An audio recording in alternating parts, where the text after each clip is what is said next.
We set aside 5 years, and our goal was to end up in Newfoundland by the end of those 5 years, to keep heading east as the Lord. So you're just, for 5 years, you were gonna live on the road.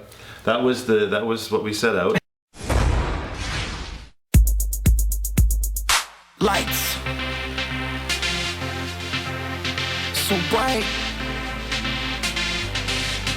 Are you ready? Let's go. Let's make this music flow. Let's take it to another level. Let's show the whole world what they all need to know. Christ is alive and he's coming back for yo. This is the sound of a hurricane. Representing God, so representing no other name. The sound that is passing you by. Heaven-bound parade with our hands in the sky. Welcome. I'm Craig Young, and this is the Going Home Show, a place where we look at people, families, ministries, and churches, and see where God is moving through his people.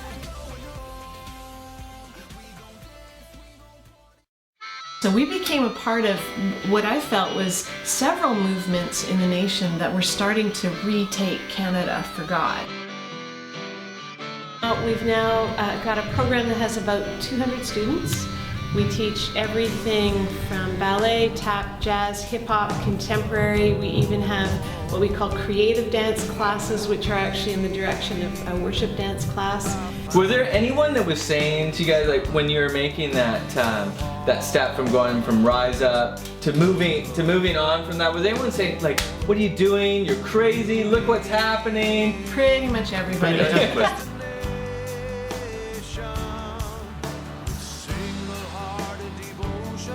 So first off, let's just talk about Rise Up, okay? Are we getting it? Way back not way back when, let's not go back that far, right? It's a long time ago. It is. Well before I was born. Yeah. So yeah, just talk to us a little bit about that ministry, what that looked like, and just... Well, the year was 87.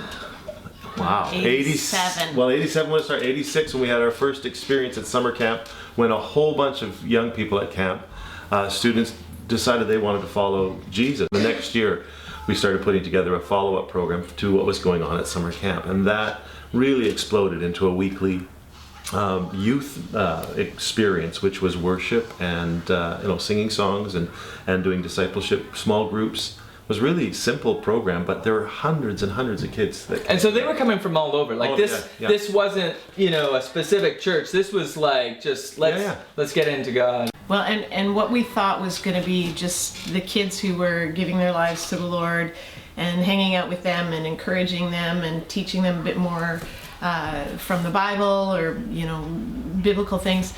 And suddenly they were so excited about what was going on that they were going back to their schools and saying, hey friends, come with us. And particularly on the North Shore, it was just exploding that way. And where small groups were, a couple of new Christians, it was suddenly those new Christians and 8 of their friends that they had pulled in from school.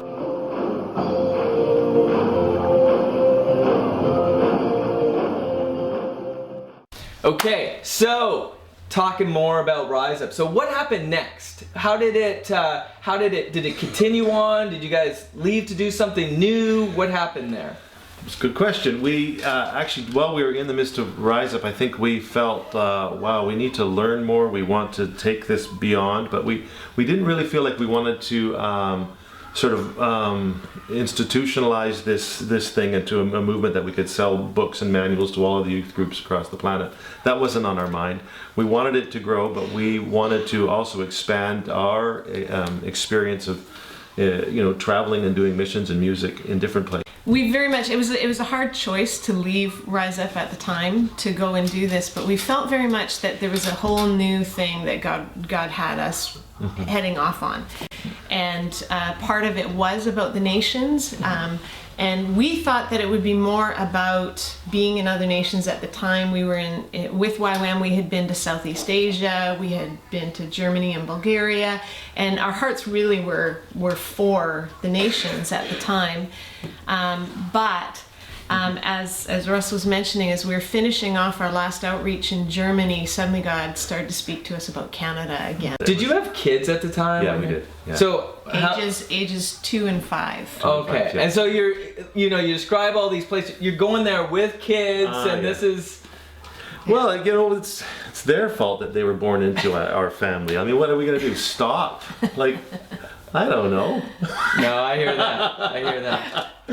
No, and Was there anyone that was saying to you guys, like, when you were making that that step from going from Rise Up to moving on from that? Was anyone saying, like, what are you doing? You're crazy. Look what's happening. pretty much everybody. But I don't think there was anyone. Well, like, there was a couple people that thought, no, if this is what's on your heart, then you need to do it. But mostly it was, you guys are insane, and it was not good. It was a difficult season. Yeah, But and- we had felt very clear that no, seems like this is what God's saying, and we were losing everything. We're laying down everything to do this.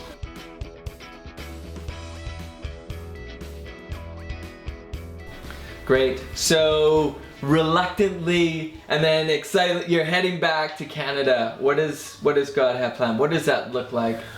My first experience, we got back after our Germany experience and felt God called us here, and we ended up at the P&E in Vancouver, the Pacific National Exhibition, and it was the end of the summer, and this would have been 1993 or 4 or whatever it was.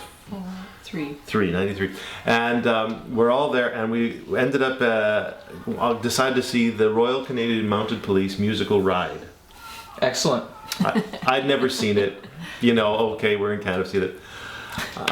You know, whatever, it seems cheesy, seems hokey. So I start watching this thing. This is guys on horses walking around, and the music is playing, and pretty soon I'm crying.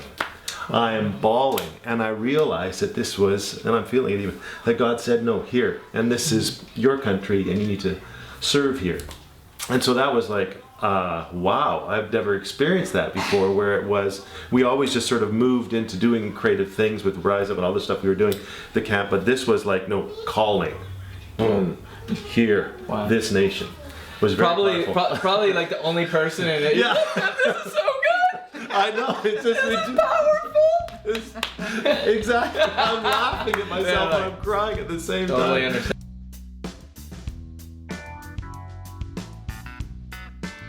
So we became a part of what I felt was several movements in the nation that were starting to retake Canada for God. And our little endeavor kind of crossed paths with a British guy by the name of Justin Rees, who had a vision. Actually, his vision started in England, where he was going to take double-decker buses and make a theater out of them that he could take on the road. And when he then called us immediately after when we got back from overseas, Just days after our really. weeping musical ride. yeah, Yes. he talked to us and said, "What do you guys have on your heart?" And there was an intersection of vision, and he wanted to go across Canada now with a vision of 4 semi-trailers that would be taken on the road to then do message on the streets. And it was, and we'd known Justin from things he'd done at camp with us, and he'd spoken at Rise Up a couple of times, different things. So we knew this guy was not sort of a textbook preacher. He's a storyteller and one of the most gifted communicators. And so he, when he started to share this, we knew that this is the same way we want to communicate. We want to communicate the gospel in a way that isn't churchy or religious in any way, which is just tell the story, sing the songs, invite people to get up and dance. And that's so we started heading down that road to sort of create a team and a plan to sort of go across the country. Wow. But I thought they were nuts. I just thought that they were absolutely ridiculous, but they seemed quite convinced that this is the right thing. Well, the thing was that Justin said this, and I fully agree. He says, if we go and we do this thing and we go to churches and we preach in churches, it's not going to work. People aren't going to come. They're not coming anyways. We have to build our own mobile theater and set it up in common space in every town and invite people there and get the churches to partner with us. And I'm like, yeah. So he's like, why? Just go to the churches. And Justin's wife, Joy, what are you doing? Just go to the churches. So it was funny because when we said, okay, this is the day that we're going to start, it happened. The team started to come. It was like Noah and the ark. If you build it, they Yeah. will come. People came and joined this vision, and the supplies came. The trailers arrived, the bleachers arrived, the welder arrived, the money arrived, and then the trucker arrived. And just like we would watch things coming down the driveway as we prayed. It was unbelievable.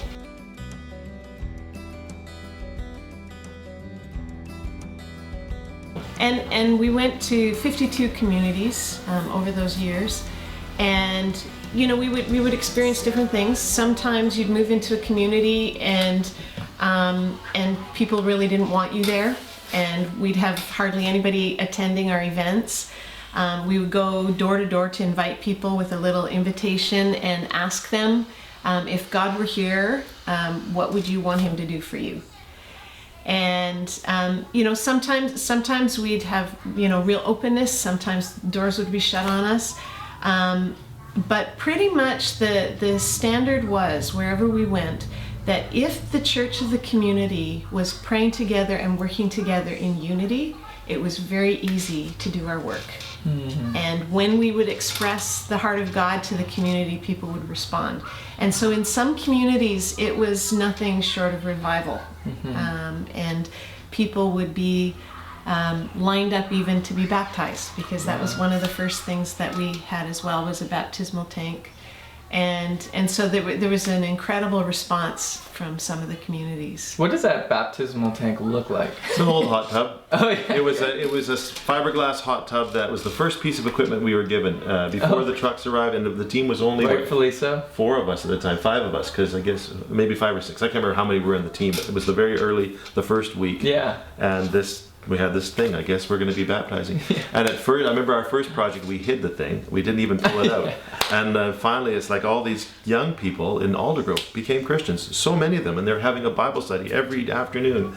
Like, we're just hanging out there, and there's all these kids, and they all wanted to follow the Lord, and we're like, I guess we got to pull that tank out. Yeah. And everybody, all the kids, what's that? What's that? What are you doing? It's like, oh my goodness. But then Justin, in his great storytelling way, was able to talk about, when you come to faith, there's a sign, and what this is, and why you want to die to your old life and live, and the whole thing. And so then there's a lineup at the tank.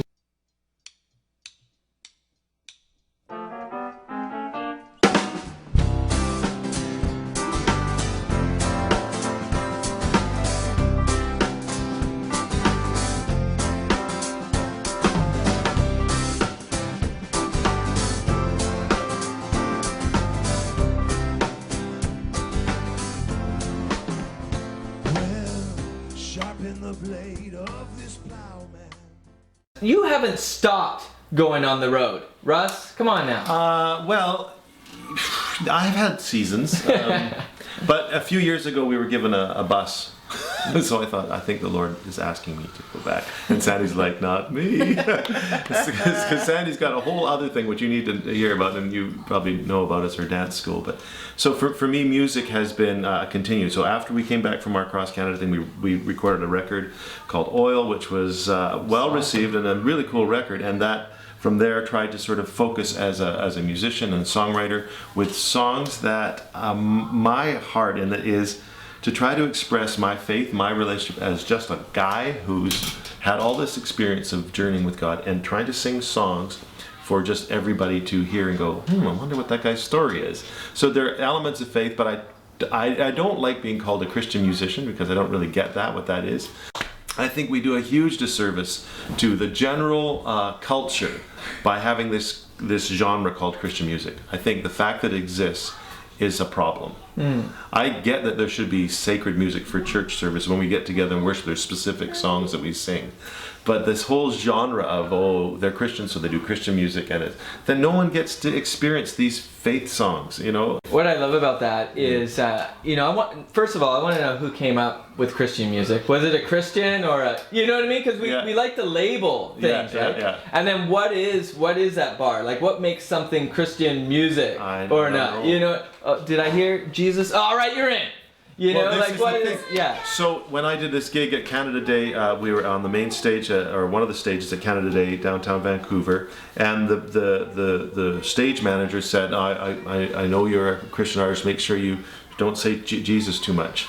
But at the same time, I'm thinking, oh, so the song that the stage manager responded to me says, oh yeah, because I did Halle Halle, this Hallelujah song, and she says, yeah, Halle Halle, you did. I said at the end, I said, how did I do? And she says, yeah, Hallelujah. And I thought, well, you know, at the Olympic closing ceremonies, Katie Lang is singing Hallelujah, like, you know, in front of the. What is this? I don't get it. Because I'm a Christian and I sing Hallelujah, then it's Christian music and it's subject to, I don't know what it is.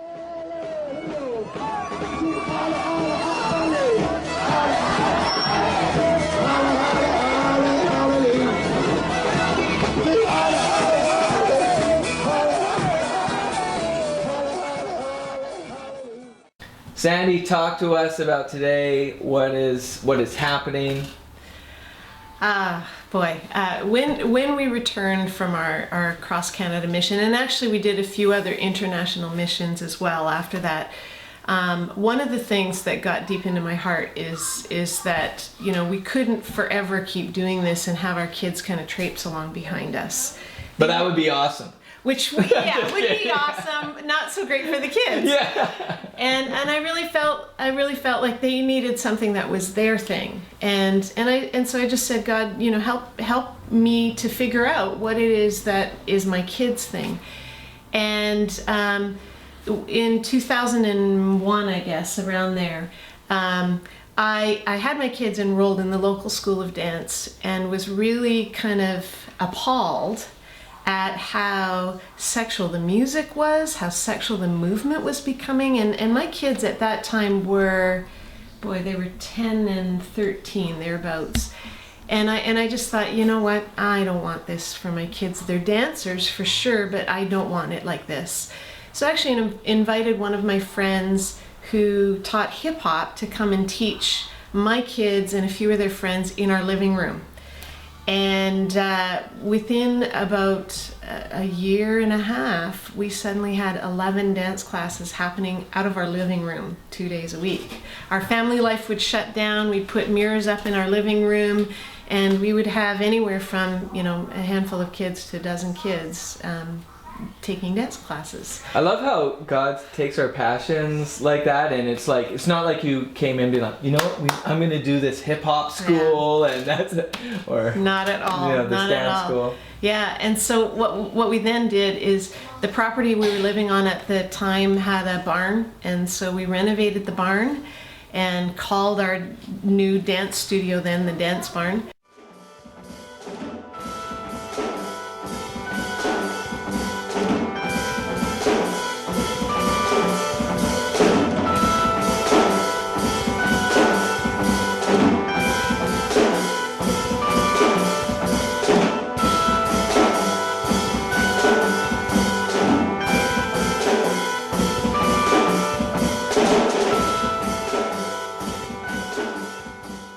What I'm really excited about is that the dancers and the quality of creativity and production that's happening is really being noted by the dance community. And we have dancers who are intelligent, creative, innovative choreographers that are bringing messages, you know, and not anything in kind of a literal, here is how Jesus died on the cross, and, you know, kind of literal messages, but messages that are coming out of life.